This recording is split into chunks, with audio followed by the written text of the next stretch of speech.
Hi boys and girls, today we are going to be mixing colors to make a color value ice cream cone. So to start with, I thought we'd talk about some of our vocabulary words. Color. We use this kind of interchangeably with the word hue, but color is every hue, tint, tone, or shade that we see.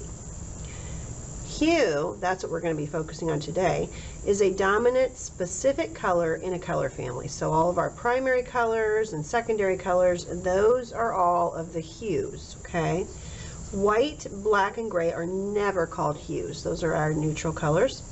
And today we're going to be making tints, which means we're going to be mixing a hue, our primary or pure color, with white. Okay. You can also make a shade by mixing your primary or your hue, which is your pure color, with black.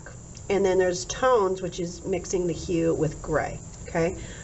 Today, I've chosen to use magenta as my hue. I need 4 different values of that magenta. So you're going to take your piece of paper and fold it in half once, and then fold it in half again. Once you open that up, that should give you 4 different sections. You can't really see those lines very good. 4 sections that we're going to paint, okay? And the easiest way I've found to do this is to start by painting your pure color on one of these. So I'm going to do the darkest and the lightest first. I'm going to do the pure color here. And you want to fill in that entire box with pure color. Now I'm going to switch from the darkest to the lightest, okay? Because I've got a little bit of this on my brush. I'm going to just take what I have on my brush already and stir it into this paint here. Now that is starting to look slightly pink. I want it to be a very pale pink, and it looks pretty pale to me. Then you're going to take that and paint your bottom. Ooh, that looks kind of dark. So I may need to add a little bit of white to that. You can always add some white later if you need to. Ooh, I must have had quite a bit down in my brush. What I'll do is I will put some extra white in the center that you can use to make that lighter if you need to. Okay, so this one had a brush full of pink. Now I'm going to take 1 dip of this and I'm going to stir it into here. Okay, and 1 dip looks pretty similar. It looks almost the same as that, so I'm going to take another dip. Okay, that's starting to look darker to me. Now it's kind of close to that one, maybe 1 more. There we go. Okay, now I'm ready to paint this one.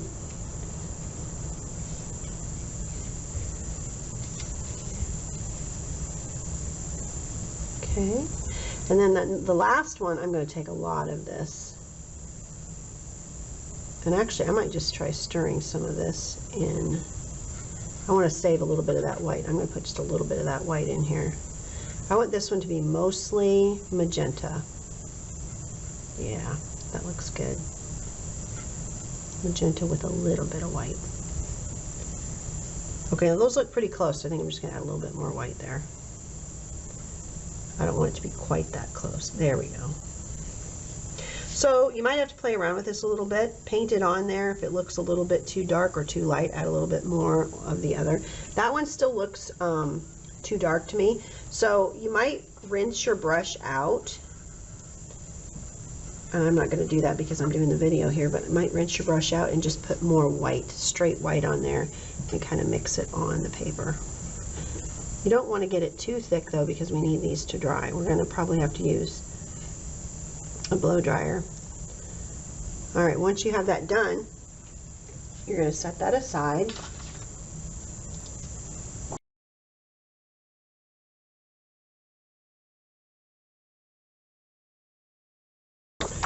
Okay, so while that is drying, I am going to take this opportunity to color in the little sprinkles in the background with bright colored markers.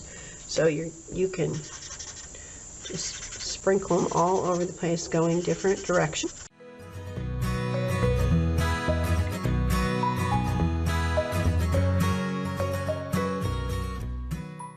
Okay, once you have the sprinkles on that, set that aside, and you're going to need your brown paper. I'm going to go ahead and you can either draw or cut this out. I'm just going to draw a diagonal line that kind of comes down to the center and then go right back up to the corner of my paper, and then make intersecting diagonal lines so it looks a little bit like a waffle cone.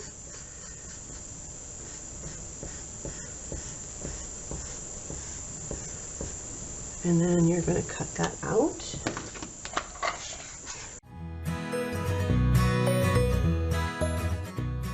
You're going to go ahead and glue this onto your sprinkled paper.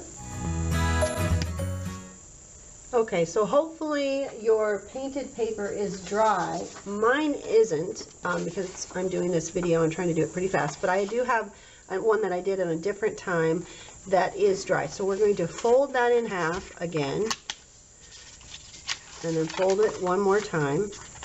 And you can either draw an ice cream scoop or maybe trace the shape of an ice cream scoop on there. Either one is fine.